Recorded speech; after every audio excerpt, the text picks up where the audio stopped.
목사가 실수를 해도 불평하지 않고 계속 따라와 주신 여러분께 감사를 드립니다. 자, 우리 이 시간 우리 황 전사님 나오셔서 하나님 말씀 낭독해 주시고요. 그 다음에 주의 말씀 증거해 주시겠습니다.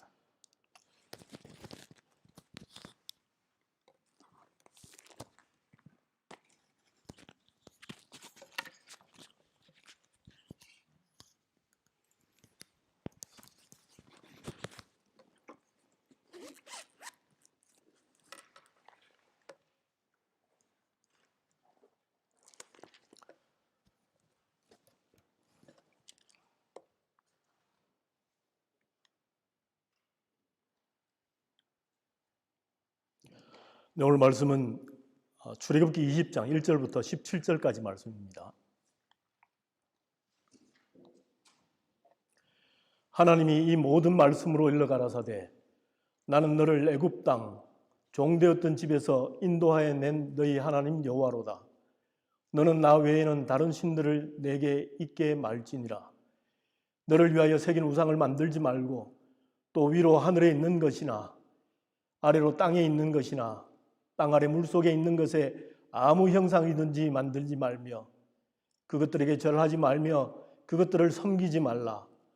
나 여호와 너의 하나님은 질투하는 하나님인즉 나를 미워하는 자의 죄를 갚되 아비로부터 아들에게로 3, 4대까지 이르게 하거니와 나를 사랑하고 내 계명을 지키는 자에게는 1000대까지 은혜를 베푸느니라. 너는 너희 하나님 여호와의 이름을 망령되이 일컫지 말라. 나 여호와는 나의 이름을 망령되이 일컫는 자를 죄 없다 하지 아니하리라. 안식일을 기억하며 거룩히 지켜라. 엿새 동안은 힘써 내 모든 일을 행할 것이나 제7일은 너의 하나님 여호와의 안식일인즉 너나 내 아들이나 내 딸이나 내 남종이나 내 여종이나 내 육축이나 내 문 안에 유하는 객이라도 아무 일도 하지 말라. 이는 엿새 동안에 나 여호와가 하늘과 땅과 바다와 그 가운데 모든 것을 만들고 제7일에 쉬었음이라. 그러므로 나 여호와가 안식일을 복되게 하여 그날을 거룩하게 하였느니라. 내 부모를 공경하라. 그리하면 너의 하나님 나 여호와가 내게 준 땅에서 내 생명이 길리라. 살인하지 말지니라. 간음하지 말지니라. 도둑질하지 말지니라. 내 이웃에 대하여 거짓 증거하지 말지니라. 내 이웃의 집을 탐내지 말지니라. 내 이웃의 아내나 그의 남종이나 그의 여종이나 그의 소나 그의 나귀나 물론 내 이웃의 소유를 탐내지 말지니라. 아멘. 예, 하나님의 말씀입니다. 오늘 이 십계명은 성경 중에서도 굉장히 중요한 부분이죠. 우리가 잘 알다시피 구약을 특징 짓는 것이 율법, 그 율법을 우리가 어떻게 지키는가가 굉장히 중요한 문제였고요. 또 예수님께서 그 율법의 완성으로 이 땅에 오셨습니다. 그래서 오늘 출애굽기 20장 이 십계명의 말씀은 성경 중에서도 굉장히 중요한 부분이라 우리가 생각할 수 있을 겁니다. 자, 오늘 말씀을 전하기 전에 우리가 십계명을 얼마나 알고 있는가 여러분들하고 한번 시험을 해보려고 합니다. 10가지입니다. 그죠? 10가지. 첫 번째부터 우리가 한번 보도록 하겠습니다. 뭘까요? 네. 나 외에 다른 신을 섬기지 말라. 자, 두 번째. 우상을 섬기지 말라. 세 번째. 내 이름을 망령되이 일컫지 말라. 네 번째. 안식일을 거룩하게 지켜라. 다섯 번째. 내 부모를 공경하라. 살인하지 말라. 간음하지 말라. 도둑질하지 말라. 그 다음은요? 거짓 증거하지 말라. 마지막은 뭐였습니까? 예, 탐내지 말라. 자, 이렇습니다. 자, 이것이 10가지 계명, 이스라엘 민족에게 주셨던 하나님의 계명입니다. 과연 지킬 수 있는 것일까요? 나는 자신 있어. 왜냐하면 살인하지 않으니까. 근데 성경에서는 말씀하기를 마음속에 미워하면 이미 살인한다 그러고요. 간음하지 마라. 나는 간음 안 해. 지킬 수 있어. 하지만 음욕을 품는 것도 간음이라고 그랬습니다. 그렇다고 그러면 하나님께서 이스라엘 백성에게 주신 이 십계명은 우리가 하나도 제대로 지킬 수 없는 것 아닌가요? 지킬 수 없다면 과연 우리에게 이 십계명은 어떤 의미로 받아들여질까요? 십계명이 이스라엘 민족에게 주어진 것은 기원전 1400년경입니다. 모세가 이스라엘 민족을 애굽 땅에서 출애굽시켜서 가나안 땅에 가는 그 도상에서 하나님께서 이 십계명을 주셨습니다. 그러니까 지금으로부터는 약 3440년 전에 일어났던 일입니다. 그러면 그 당시 그 옛날에 이스라엘 민족에게 주셨던 이 하나님의 십계명이 지금 2021년 런던 땅에서 살고 있는 우리들에게 어떤 의미가 있을 것일까요? 하나님께서 과연 사람들이 지키지도 못할 이 약속을, 이 계명을 왜 사람들에게 주셔서 계속해서 이 계명을 지켜라 말씀하시며 또 그 말씀이 어떻게 우리에게 지금 현재를 살고 있는 우리에게 살아있는 말씀으로 의미 있게 다가올 수 있는 것일까요? 그저 옛날 이스라엘 민족에게 주어졌던 한낱 옛날 이야기에 불과한가요? 그냥 우리가 지금 생각해 보니까 이런 것들은 현재 생활에 잘 적용이 되고 우리가 적용할 것은 적용하고 우상을 섬기지 말라, 우상 섬기지 않으면 되지 않을까, 그냥 그 정도 참고 정도로 이 십계명은 우리에게 다가오는 것일까요? 그래서 오늘 저와 여러분은 과연 이 십계명이 3400여 년 전에 이스라엘 민족에게 주어졌던 그 십계명이 갖는 의미는 무엇인가? 두 번째로는 그렇다면 그 십계명을 지금 우리가 사는 이 시대에 우리가 어떻게 우리들의 삶에 적용할 수 있으며 적용해야 하는가? 그렇게 살펴보도록 하겠습니다. 자, 십계명은 무엇인가? 십계명을 보면 10가지인데 그 중에 하라라고 하는 것은 단 2가지밖에 없습니다. 안식일을 거룩하게 지켜라. 내 부모를 공경하라. 4번째와 5번째만 하라고 나머지 8가지는 전부 다 하지 말합니다. 근데 공통되는 것은 하라 또는 하지 말합니다. 그죠? 그렇다고 한다면 이것은 우리들에게 어떤 우리가 실현할 수 없는 굉장히 높은 도덕적인 어떤 윤리 기준을 설정을 해놓고 우리들에게 강압하는 해 또는 하지 마라 이렇게 하는 어떤 도덕적 윤리 규범일까요? 그러한 규범을 우리에게 줘서 우리를 억죄고 규제하고 억압하려고 하는 의미가 있을까요? 사실 이스라엘 민족에게 주어진 것은 이 10가지 계명뿐만 아니었습니다. 오늘 출애굽기 20장을 봤는데 21장부터 보게 되면 또 더 구체적으로 종들에게는 어떻게 하라, 지체를 어떻게 하라, 이런 하라 하지 말라라고 하는 좀 더 상세한 규례들이 613가지가 나옵니다. 그 중에 248개는 하라라고 하는 거고요. 365개, 우리 1년의 날짜 수와 똑같습니다. 365개는 하지 말라라고 하는 것들입니다. 그러니까 10개뿐만 아니라 613개의 자세한 규정이 있다라고 하는 것이죠. 근데 그것뿐만 아니고요. 여기에 안식일을 지켜라 되어 있는데 그러면 안식일을 지킬 때 어떻게 해야 할 것인가? 그것을 굉장히 이스라엘 사람들은 역사적으로 흘러나오면서 상세하게 성문화를 시켰죠. 그래서 안식일 경우에 현재 적용을 한다면 드라이브를 하되 몇 마일 이상은 가지 마라. 또는 엘리베이터를 타더라도 버튼을 누르는 것은 안 된다.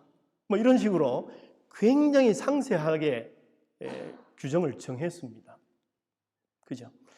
그러면 10개뿐만 아니라 613개, 그 외에 수천 개의 규정들이 있는데 그것을 왜 주셨냐는 것이죠. 10계명을 지키면 구원, 10계명을 지키지 못하면 구원받지 못하는 것을 이야기할까요? 그렇게 해서 규정을 만들어 놓고 너희들이 이것을 지키면 내가 너희들을 구원해 주겠다. 너희들이 이걸 지키지 못하면 너희들은 나하고 상관없는 자들이야. 하나님께서 그것을 말씀하고 싶으셨을까요?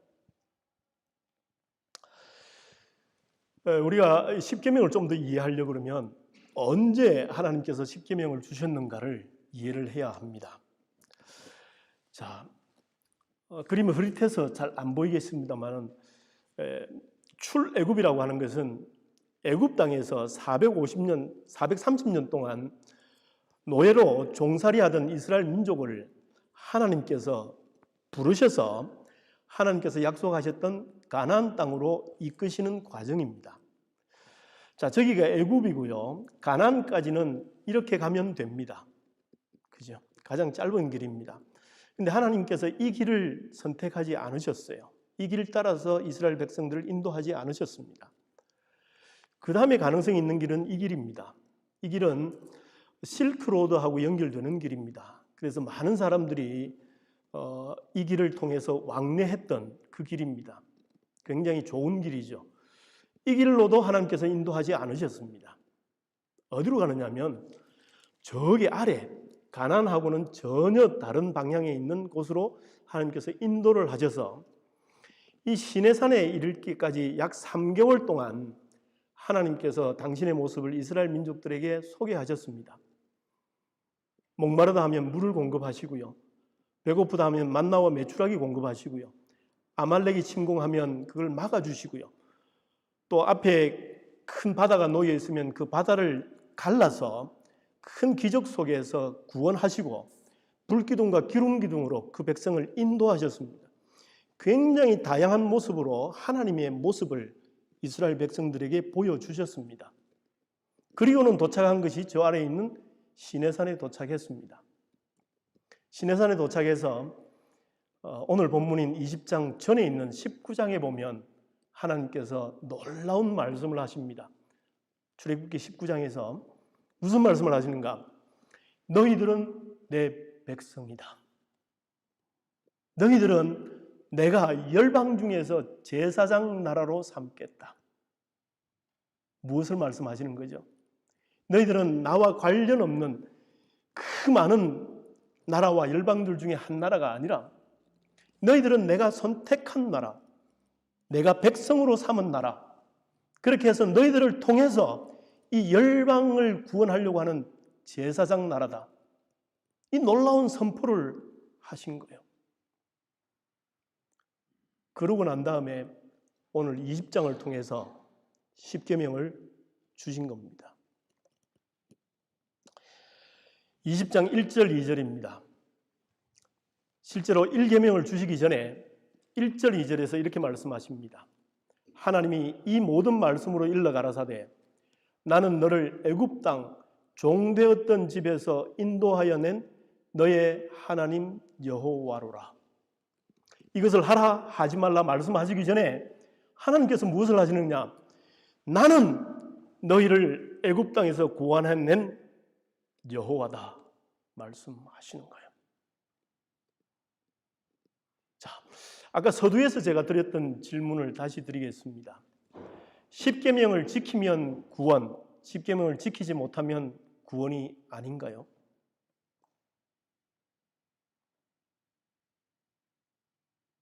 이스라엘 민족은 지금 출애굽 완성했습니다. 출애굽했습니다. 죄와 사망, 종의 굴레, 노예의 굴레에서 이미 빠져나왔습니다. 하나님께서 이미 구원하신 거예요. 이미 구원하시고 시내산에 이르렀을 때 나는 너희의 하나님이다. 너희는 나의 제사장 나라다. 내 백성이다. 선포하시고 십계명을 주셨어요. 그렇다고 하면 이 십계명은 구원을 받는 조건이 아니라, 십계명을 지켜야만 구원을 받는 것이 아니라, 구원을 이미 받은 자들이 그 이후에 살아가야 할 삶의 지침인 겁니다. 십계명을 통해서 구원을 받는 것이 아니라 이미 구원받은 우리가 나의 여호와 되신 그 하나님에 감사해서 살아가는 모습이라고 하는 것이죠. 그러므로 십계명은 규제나 억압이나 압제, 통제를 하기 위한 것이 아닙니다. 십계명이 시작된 것은 우리에게 값없이 주신 은혜로부터 시작이 되었습니다.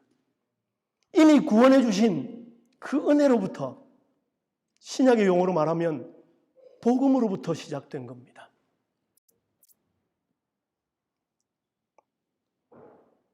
그러므로 십계명은 무엇인가? 복음으로 시작되는 계명입니다. 복음으로 시작하는 율법인 겁니다. 그러므로 우리는 구원받은 자로서 이 십계명을 어떻게 볼 것인가? 이 십계명은 바로 우리의 삶의 원칙이며 삶의 기준입니다. 삶의 지표이며 삶의 방향입니다. 자, 그러면 십계명이 우리의 삶의 원칙이며 기준이며 방향이다 그러면 우리가 10가지 다 암기를 하고 했습니다만 그것을 좀 더 간략하게 우리가 좀 이해할 수 없을까? 이 10가지 계명을 아우르는, 종합하는 어떤 원칙이 없을까? 그 원칙이 뭘까요?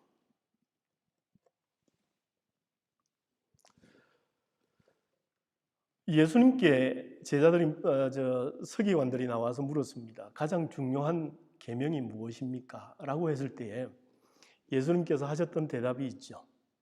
그죠? 자, 네, 이겁니다. 자, 같이 한번 읽어보겠습니다. 자, 첫째, 시작. 내 마음을 다하고 목숨을 다하고 뜻을 다하여 주 너의 하나님을 사랑하라. 자, 두 번째, 시작. 내 이웃을 내 몸과 같이 사랑하라. 예수님께서 가장 중요한 계명을 말씀하셨습니다. 이것은 결국 이 십계명을 둘로 나눈 것이죠. 앞에 4가지 계명을 통해서 하나님을 사랑하라.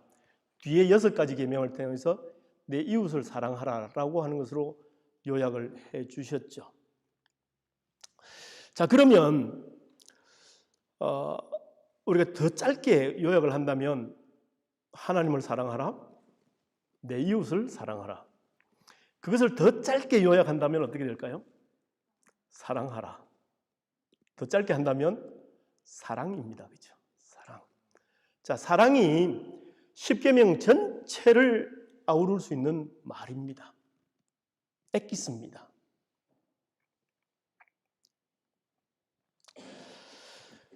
자, 다시 제가 글로 적었습니다. 10가지 십계명입니다.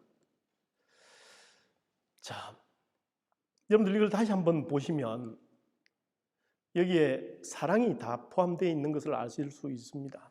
그런데 이 중에서 10가지 계명 중에서 가장 중요한, 가장 대표 선수한 사람을 뽑는다면, 한 계명을 뽑는다면 어떤 것이 될까요? 이 계명을 생각하면 이 계명이 나머지 9가지를 다 아우를 수 있습니다. 이 계명만 생각하면 우리는 다 나머지 것들도 자동적으로 우리가 이해할 수 있습니다. 이 계명을 무시하면 나머지 것들도 무시됩니다. 나머지 것들을 우리 아무리 노력해도 이 계명 무시하면 의미 없어집니다. 그게 뭘까요? 네? 넘버 원입니다. 넘버 원 같이 한번 읽어볼까요? 시작. 예. 나 외에는 다른 신을 두지 말라. 이것이 10가지 십계명 전체를 아우르는 말입니다. 계명입니다. 포함하는 말입니다. 나 외에는 다른 신을 두지 말라.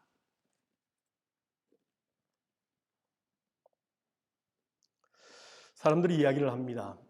우리는 우리 예수 그리스도 외에는 구원이 없습니다. 우리 하나님만이 진정한 하나님이시고 우리의 구원자입니다라고 이야기를 합니다. 그럴 때 사람들이 뭐라고 이야기를 합니까? 왜 예수님만이 유일하냐? 왜 너희들이 믿는 하나님만이 유일하냐? 십계명의 첫째에서 뭐라고 그럽니까?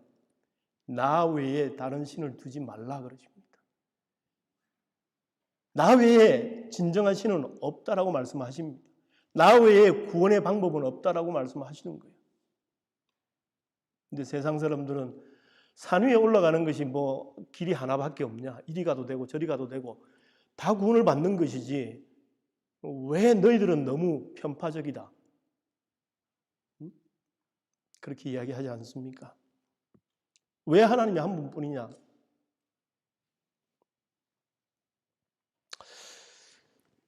근데 하나님은 나 외에 다른 신을 섬기지 말라 그러세요. 자, 여기서 우리의 갈등이 먼저 시작이 되어집니다. 우리가 십계명 제1계명에서 이야기한 것처럼 하나님 외에 다른 신을 두지 않을 것인가? 그렇지 않으면 우리가 하나님을 따라가면서도 다른 세상의 좋은 것들, 유익해 보이는 것들 따라가며 살 것인가? 우리의 선택의 기로에 서 있습니다. 근데 하나님은 뭘 원하신다고요? 나 외에 다른 신을 섬기지 말라. 크고도 분명한 계명입니다. 부인할 수 없는 계명입니다. 우리는 그 선택 가운데 있습니다.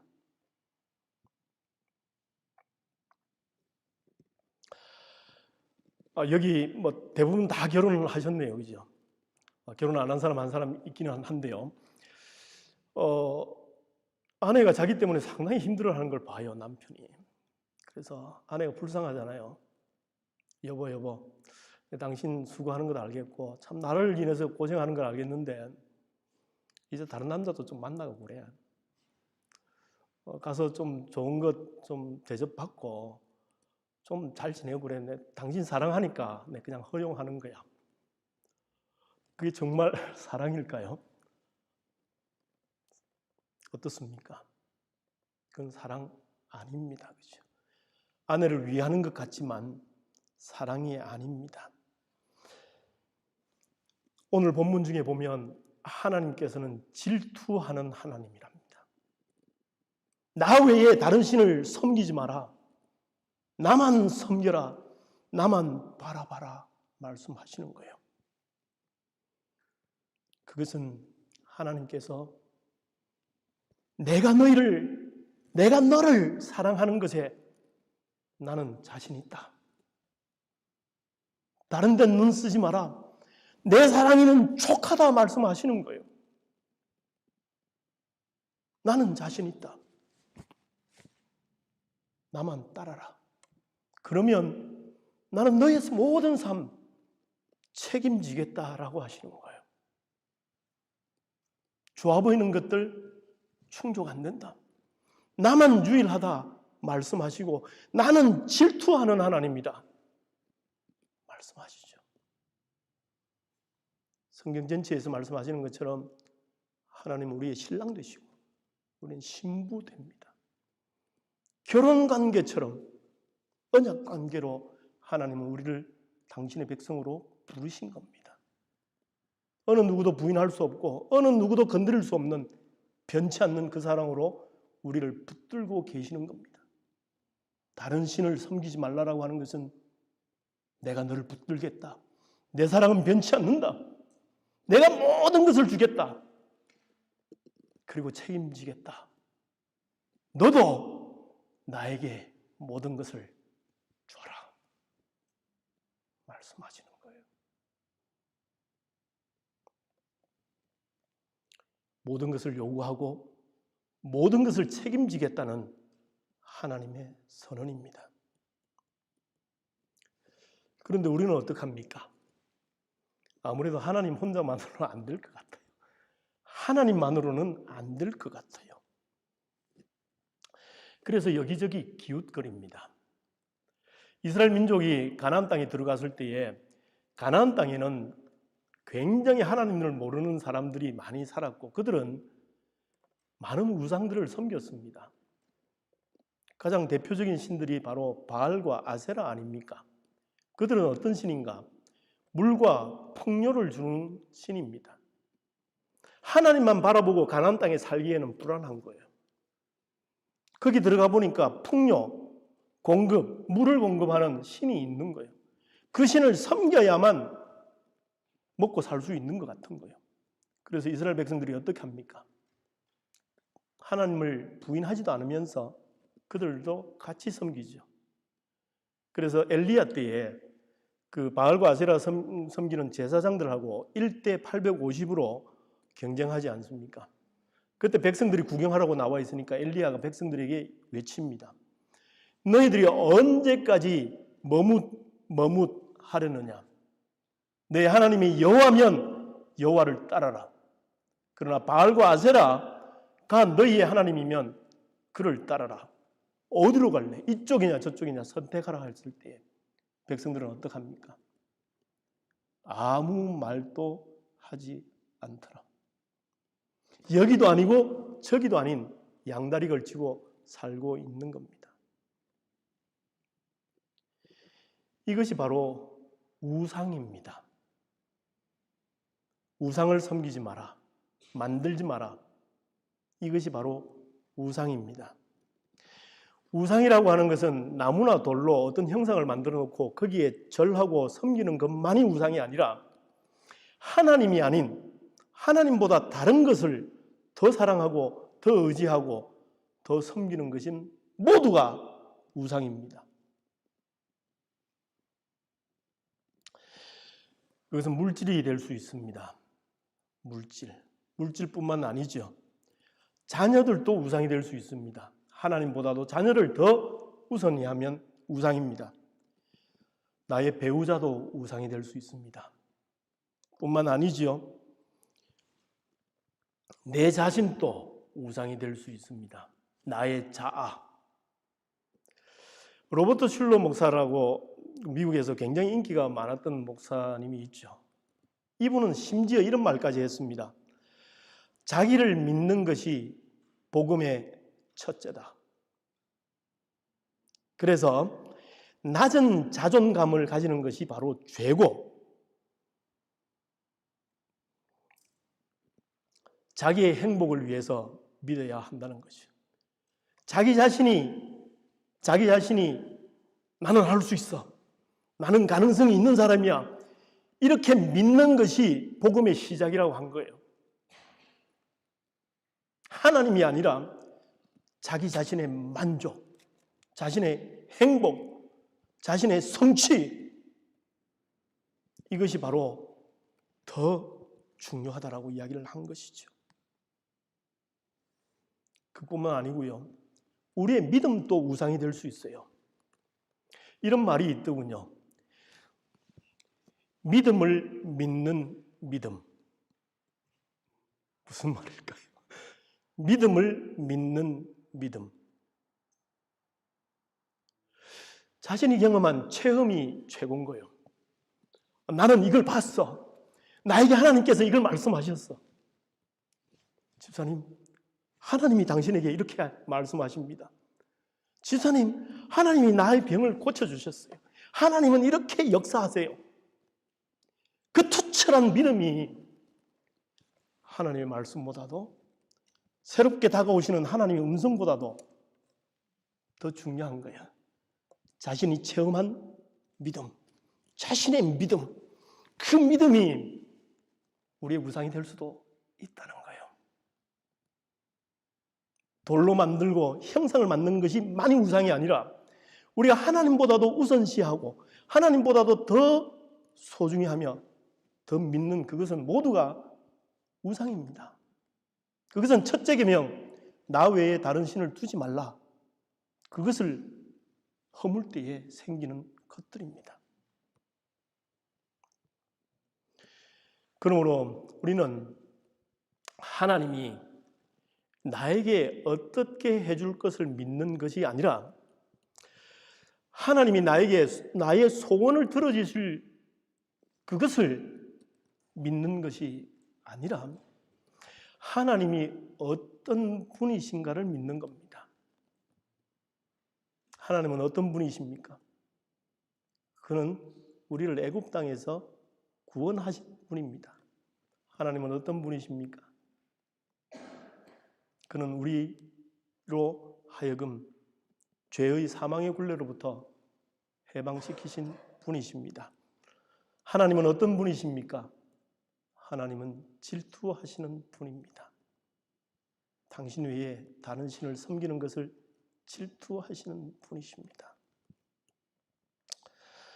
자, 그러면 우리는 그 10계명을 우리의 현재의 삶에 어떻게 적용하며 살 수 있을까요? 거기에는 두 가지 질문이 필요합니다. 하나는 내가 과연 사랑하고 있는 것이 무엇인가? 사랑에 대한 질문입니다. 내가 무엇을 하나님보다도 더 사랑하는가 하는 질문입니다. 두 번째는 내가 무엇을 신뢰하고 있는가입니다. 내가 믿고 의지하고 따르고 있는 것은 뭔가라고 하는 질문입니다. 이 두 가지 질문이 우리를 하나님만이 나의 하나님이십니다 라고 하는 고백으로 이끌 수 있습니다. 하나님 말씀하십니다. 너는 나 외에 다른 신을 두지 말라. 내가 무엇을 더 사랑하는가? 내가 무엇을 더 신뢰하는가? 자녀인가? 돈인가? 명예인가? 명성인가? 나의 욕망인가? 무엇을 더 신뢰하는가?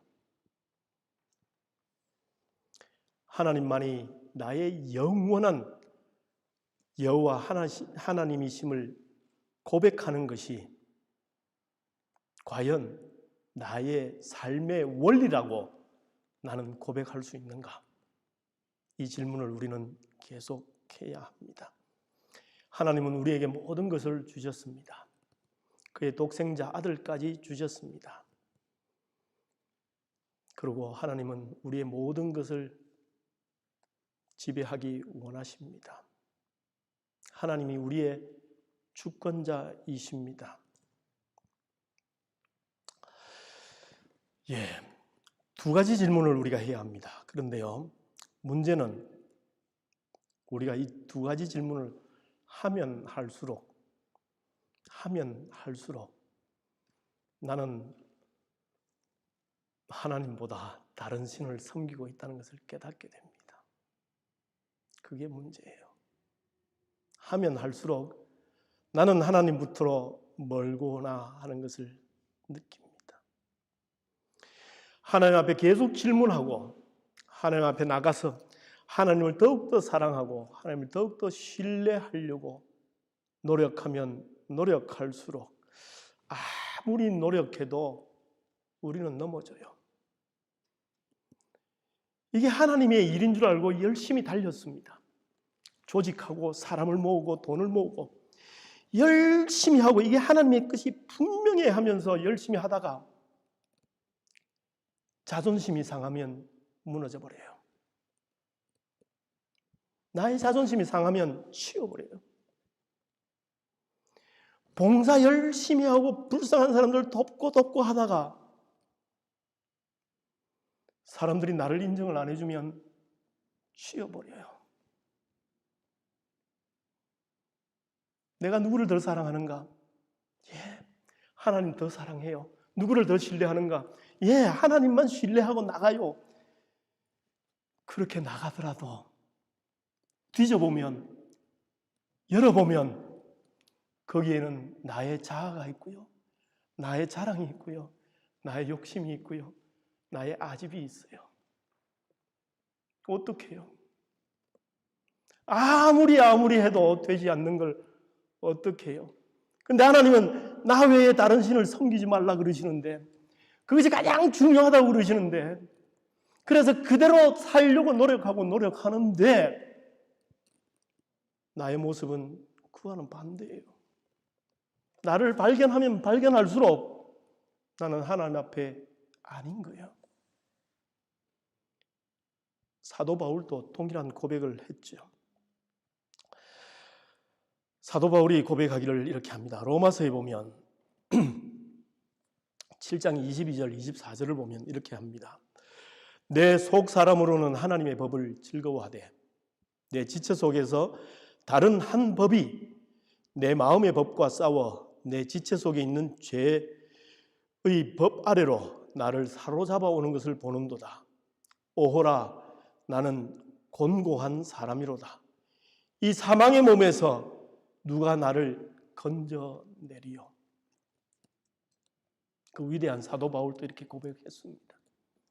아무리 노력해도 되지 않는 우리들의 모습입니다. 그러면 어떻게 해야 합니까?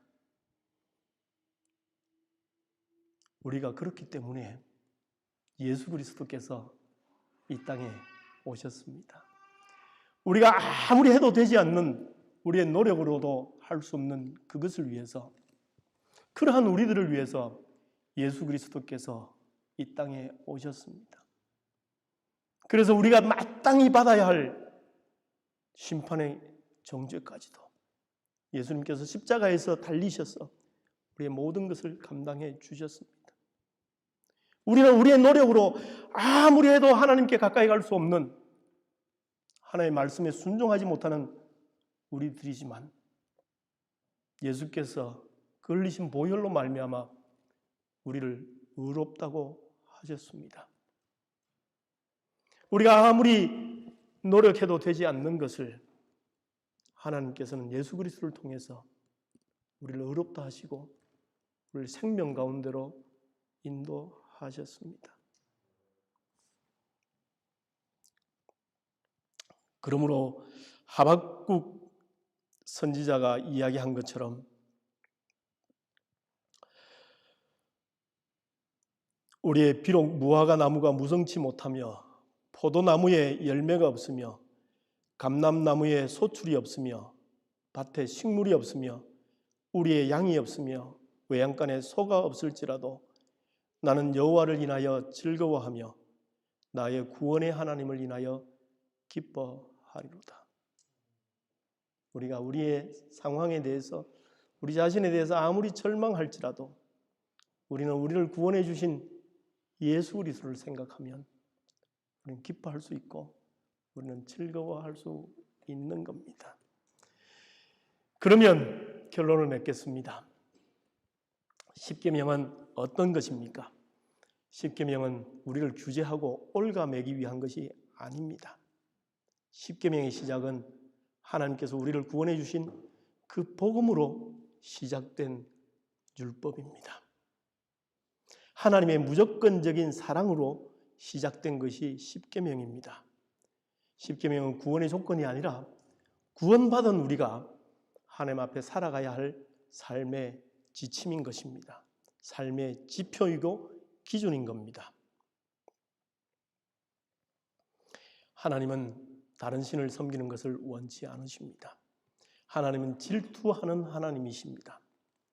우리의 힘으로 노력으로는 되지 않습니다. 어떻게 가능합니까?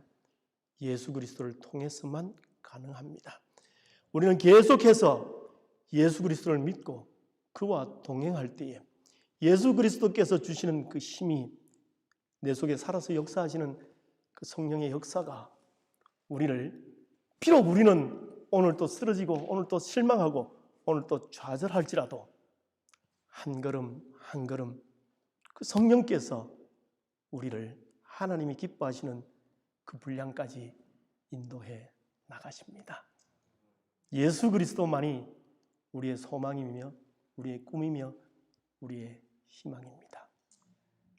우리 함께 기도하도록 하겠습니다. 하나님 아버지, 하나님 은혜를 감사합니다. 우리 하나님께서 우리의 죄의 굴레에서 우리의 욕망에 사로잡혀서 어쩔 수 모르고 계속해서 쓰러지는 우리를 향해서 이 땅에 오셔서 우리의 죄를 감당해 주시고 우리의 영생의 자리까지 인도해 주셨습니다. 그 하나님이 우리의 여호와십니다. 그 하나님만이 우리의 소망이며 우리의 모든 것 되십니다. 우리의 왕이십니다. 그 하나님을 찬양합니다. 예수님의 이름으로 기도합니다.